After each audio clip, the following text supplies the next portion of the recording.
Hello दोस्तों, नमस्ते, प्रणाम। मैं हूं आपकी सुनीता सिंह। स्वागत करती हूं आप सभी का। मैं आज एक गाली गीत लाई हूं। कैसे लगे दोस्तों, आप लोग जरूर बताइएगा। बाराती गीत है। बोला बोला बोला बोला बाराती, सरऊ हो कुछ बोला। बोला बोला बोला बोला बाराती, सरऊ हो कुछ बोला।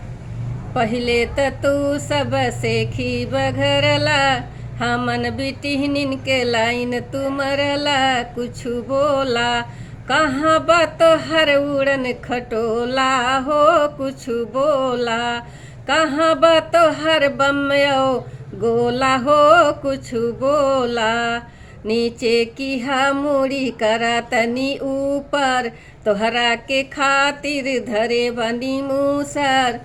नीचे की मुड़ी करा तनी ऊपर, तोहरा के खातिर धरे बानी मूसर। कुछ बोला अपने वो खरी के मुँह तनी खोला हो। कुछ बोला कहाँ बात हर बमयो गोला हो।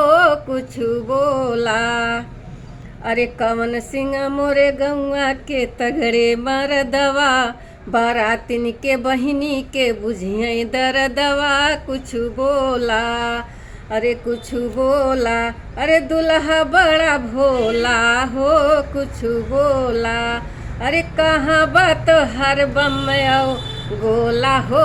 कुछ बोला अरे कहाँ बात हर बम गोला हो। कुछ बोला।